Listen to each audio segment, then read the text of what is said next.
Hi guys, Office Bloke Dave here. And I am Ash. Together we are absolutely sweltering, sweating. It's so hot. So hot. Like, I think they call it an Indian summer in the UK because it's supposed to be heading towards our autumn, and we just get this raging heat right before it goes really, really cold. And it happens pretty much every year. It changes every year what month it happens, but this has been a tough one. I mean, to be reaching 32 degrees in the UK at this time of year is...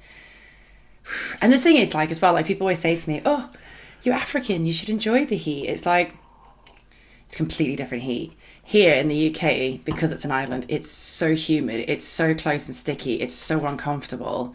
Yeah. Whereas back home, most of the areas, it's very dry heat. So if you go in the shade, you cool down. You go indoors, you cool down. Ash was just sat in the garden and I was upstairs putting the kids in bed and it's boiling upstairs. And I went outside to get some air with Ash and it was just as hot outside. Just as hot. I was like, oh. I know, yeah. I feel like just lying on your cold, hard floor. Just like... That's what the chickens are doing. They've not even gone to bed in the coop. They're on the concrete underneath it. Just keeping their eye out for foxes. Anyway, we just reacted to Boat Lift. It's going to have come out before this, I think. Yeah. Because, you know, it's a very heavy, very tough watch and amazing, so inspirational as well. But I wanted to save this for after it because it's going to be a bit more light-hearted and cheer us up. Yeah. Basically. Yeah, it was a tough watch. I mean, incredible. And I appreciate that these kind of programs are made in remembrance of those who obviously supported the whole event. Yeah. And did whatever they could. And it's always a nice reminder that wherever there is evil, there is always good in people. Yeah. And in times of hardship, people do come together as a community to support their fellow man.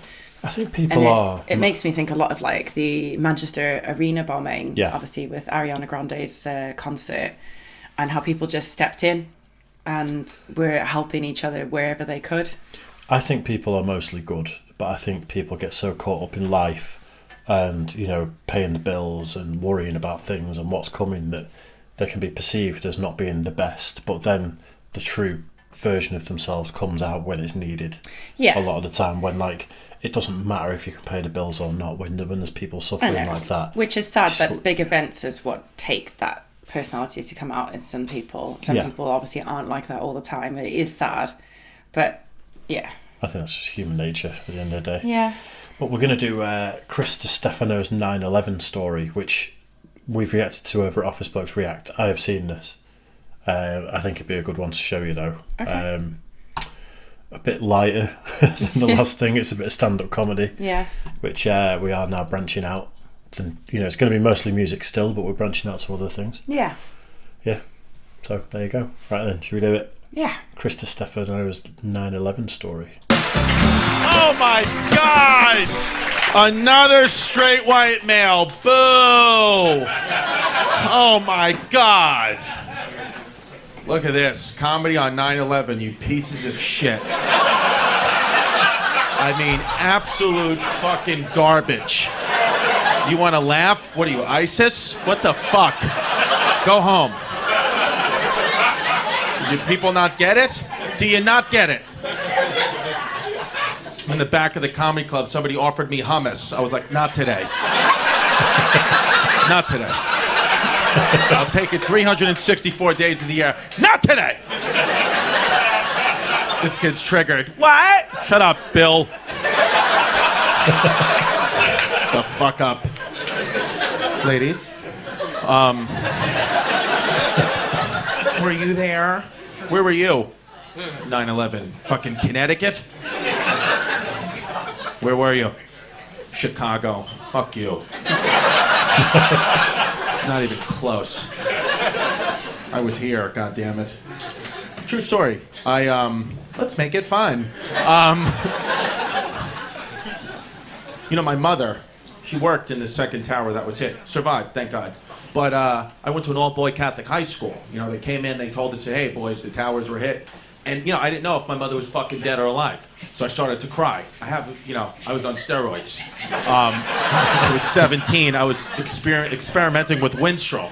And so I was on steroids. I had puffy nipples, which I still do. And now I'm on keto, so fuck you. And I'm drunk right now. But vodka sodas, Tito's, it's gluten-free, it's keto. Vinny Guadagnino, the Keto Guido, said I could do it. But I am ripped. What are you gonna do? I drank a fucking vodka soda and had a Claritin D. I'm ready to suck a dick. What it is. You know how it is. You give me an antihistamine and some liquor, I'm tucking, you know? So. He's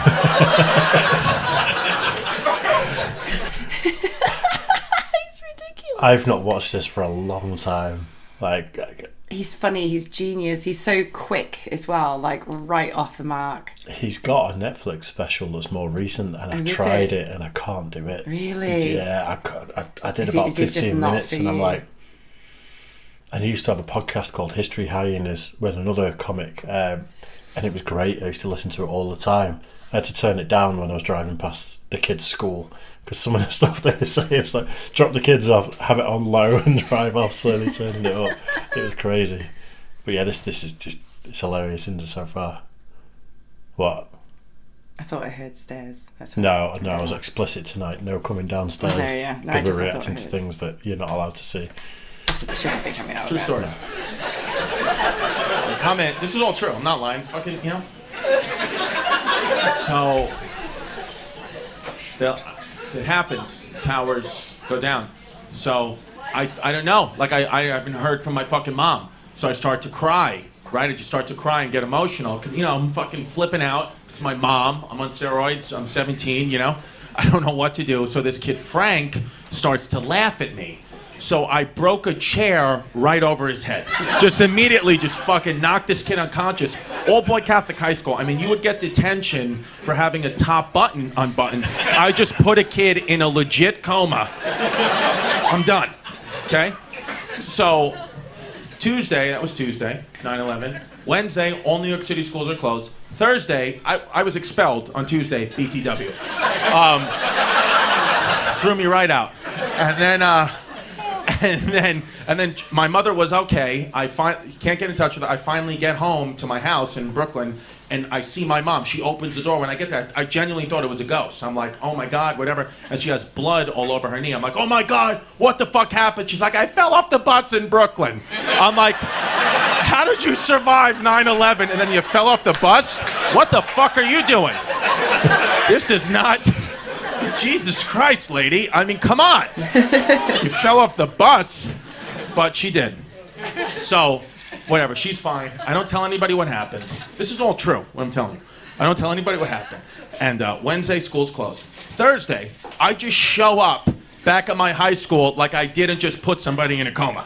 I just walked right back in, and Brother Rob, it was a Catholic high school, Brother Rob's like, Distefano, you're expelled. I was like, oh, I forgot, you know? He was like, never forget. I was like, I forgot. So, what are you gonna do?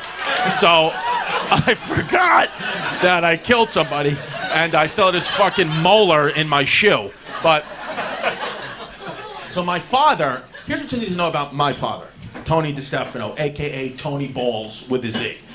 He was a criminal. Truly a criminal throughout my life. Like, I'm not weekend in jail. I'm talking about federally prosecuted, federally convicted, for realsies inmate, okay? Like, bad, and you'd always be like, they got the wrong guy. I'm like, here's the thing. No, they didn't, okay? 100% nailed it. You're the right guy. You're a dirtbag. So that's my father, like an ex-legit criminal, like where he just doesn't, like he's, you know? So I call my father, true, Thursday morning, September 13th, call my father. I'm like, Dad, I have bad news. I'm like, I was expelled from school. I know I dishonored the family. I'm really sorry, but I was expelled. He goes, here's the good news. No, you weren't. I'm like, no, but I was. He goes, I'm going to come down there. I'm going to negotiate. I was like, oh my God, please don't come down here. My dad lives on Staten Island. If you're not from New York, I went to a high school in Queens. My dad's from Staten Island. That's like an hour and a half with traffic. Okay, Thursday morning. My dad gets there in 30 minutes. 30 minutes, he shows up. I'll never forget. New York Yankees batting practice jacket, shorts, flip-flops, a chain that's Jesus' actual height and weight in gold. full fucking extra large cup of coffee from Dunkin' Donuts. Just walking in, I swear to God. I just walks in, and he's like, we're gonna take care of this. I'm like, oh my God. So I'm 17 years old. So you have to get a meeting with the principal of a high school. Like, you can't just walk in. There's a secretary. There's a whole thing. It's a national tragedy. I mean, people got questions. And my dad walks past the secretary, just walks into the principal's office. The principal was on the phone. I'll never forget this. He's on the phone, and my dad goes, hey, can I talk to you? And the principal's like, sir, I'm on the phone. My dad hangs up the phone. And he goes, look it out, whoop-de-doo, now you're not on the phone. Like it was a fucking magic trick. Like he's David Copperfield, just hangs it up. Oh my God. That's a good dad. That is a great dad, but also a psycho.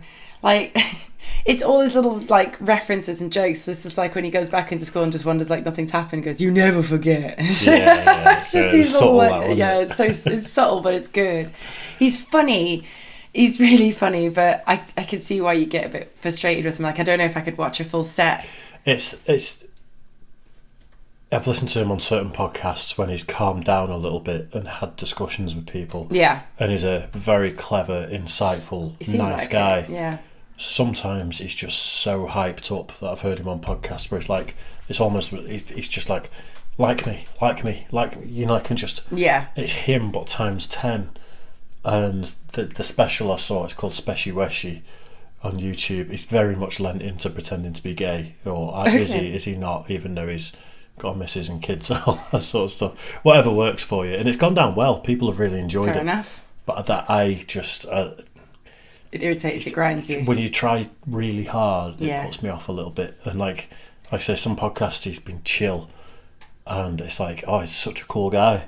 And then he goes on another one and he's like, see, but I kind of like that comedy in some circumstances. Like, obviously, Lee Evans, he does that a lot, and I think he's absolutely hilarious. Yeah.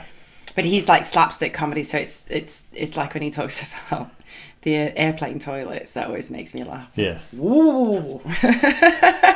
I love storytelling comedy like this. Yeah. And not all of his stuff is like as well crafted, 12-minute long story about one thing.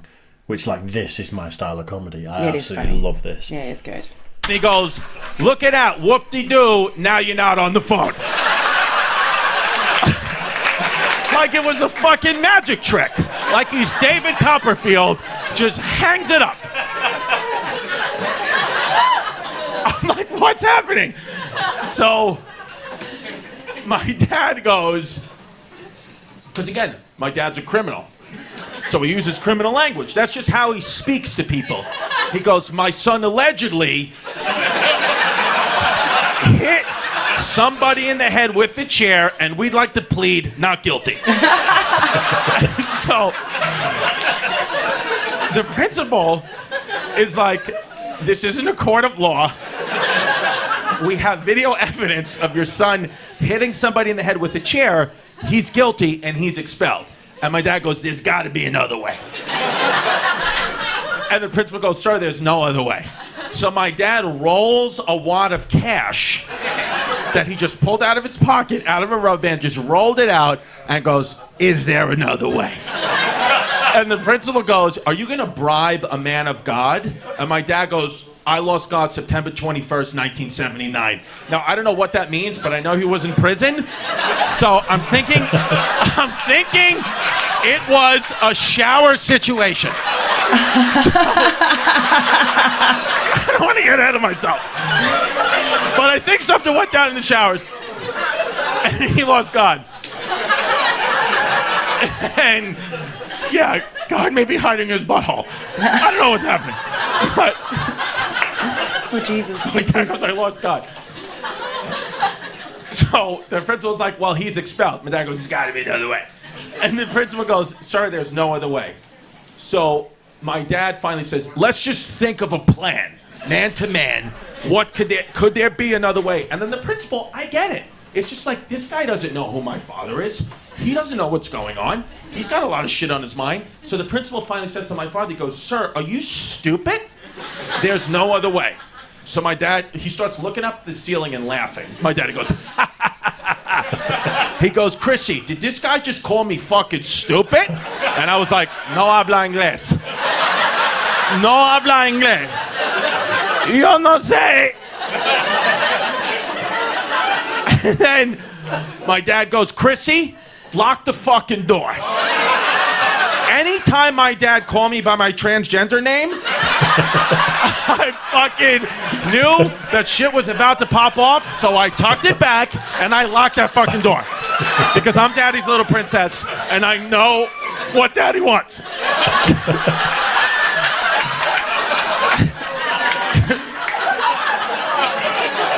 It's so dark. All true. This is all true. I'm fucking hammered right now. So,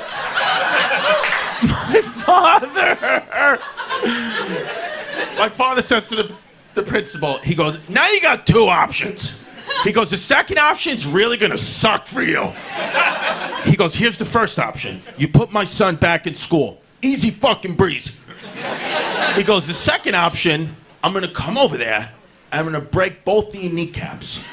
He goes, "I'll call the police right now. I'll give them my social security number, my name, my address." He goes, "I'd rather go to jail for the rest of my life than you throw him out and me have to listen to his mother's fucking mouth for the rest of my life."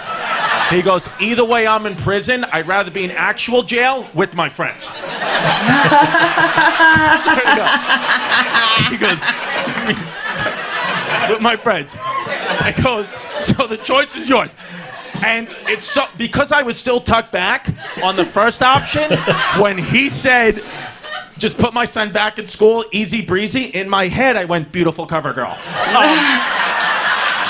Maybe it's Maybelline. Then the principal just put me right back into high school. I mean, you can't imagine how quick this guy was. Just forgot about that. I put somebody in a coma, forgot about all the problems I had. He just put me right back into school. And then, hand to God, by the end of the school year, the principal, I believe, was making deliveries for my father. I believe there was a couple of times I saw my dad come in with a brown paper bag full of who knows what, and the principal put it underneath his fucking brother robe and just delivered it to who needed it. So, the moral of the story is Trump 2020. I'm kidding around. Trump 2020. No, I wouldn't vote for him, but my dad did. You knew that, though. No, he can't vote. He's a fucking criminal. Guy, he's like, "I voted for Trump." I'm like, "No, you didn't. Shut up, Dad. I know how the law works, you fucking scumbag." So, I hope you're having fun in Chicago. Fucking deep dish. That's my 9/11 story. Yeah, thank you. What do you reckon? I don't know. I can't decide if this guy is very, very badly traumatized, he's got a psycho family, or if it's funny. I mean, it's a funny story. It's a hilarious comedy bit, without a doubt. There is no denying that that's a hilarious comedy bit. It's well crafted. Just everything about that, it's like storytelling. It is. Perfection. It's very quick, very witty, and he is a really funny guy. But there was a moment, like when he was like saying, like he tucked it, and it was his transgender name. I'm not sure how much trauma he's exhuming there from his childhood. I've gone back and forth. Childhood trauma is not funny, although we laugh about it. It's not funny. I've gone back. When I used to listen to History Hyenas, they lent into the sort of gay jokes a lot, and he still does to an extent, to the point where I was like, he's definitely a bit gay, without a doubt. Which, I mean, fair play if he is. Maybe he swings both ways. Maybe, but maybe he just does it because he's, in terms of comedians, is quite a attractive, in good shape comic. Yeah. Which isn't always necessarily a good thing for a comic. You need to disarm people by being an average Joe. Yeah. Whereas if you're good looking, for example, you maybe need to find a thing to, like, You know what I mean? Like, I get you. Because, yeah, a lot of comics use that, like, oh, you know, ugly fucker and things like that when they step on the stage. I learned to be funny, or like even because Lee I'm not Evans, he attractive. goes like, you know, look in the mirror and go, monkey boy. So, yeah, I get it. It's such a good bit. And like History Hyenas as well still stands up. Like, it's a hilarious podcast. But one day he basically just left. And left the other guy, Yanis Pappas, the other guy's called, sort of left it. It felt like he left him in the lurch. And they say they're still friends, but they've both got podcasts and have never been on each other's podcasts. Oh dear. And, yeah, it's the first time I don't know. I think it probably doesn't help that I'm still reeling after that last video that we just reacted on the boat to. lift one. And then it was just such a change, but I don't think it was a big enough change because it was still talking about it, but it was also a bit of trauma, and it was just like... I think he's possibly traumatised because he grew up without a dad for quite a lot of the time. Well, yeah. But also sounds like that when he was around, he was still a criminal. So. Oh yeah. I've heard more stories about him with this. Oh dear. Yeah, I don't know. Maybe I would have found it more funny in a different context, but or like on a different day. I think it's a you can't deny it's a well crafted. It is. I do not deny that it is very well crafted. Yeah. He's very quick witted, and it was a very funny story. But it's just like. It's still about 9/11 at the end of the day. It's like when you have that friend who jokes about them, you know, their disabilities or their problems. You sort of want to laugh, but you're also like, okay, self-deprecation. Have you never had like friends like that where you've just been like, okay, taking it too far? I like self-deprecation in people. I think it's a good trait. I've always been like that. It gets to a point where it's not funny anymore. Oh yeah. If you're just beating a dead horse sort of thing, if you're just saying the same thing over and over. Even then, it's not just that. You know what I'm trying to get at, right? Like, it's sort of like it makes you uncomfortable. It's like, okay, that's not funny. You're laughing and you're trying to make us laugh, but it's not funny. That story was funny. That was a very funny bit, I think. That was I think we have different tastes in comics. Very different Well, tastes. we'll find out because we're going to do a bit more comedy over here. Okay. As long as you like Bill Burr, we will remain in a relationship. That's a joke. We obviously have different types of comedy. I'm joking. I was going to say, hang on 1 second. I mean, I'm You beat happy me to up, leave this so... evening. No, I wouldn't. I told you, if you don't want this, I'm out. I'll beat you up then. What? Cheers for that one, guys. Make sure you like and subscribe. And we'll see you very soon. It's so hot. It is so It hot. got hotter after I said that to you. I you can looked imagine. at me that way and I went up like 5 degrees. Yeah, in it body was temperature. like you just said, what? Right. Cheers for that one, guys. Bye, We'll see you guys. soon.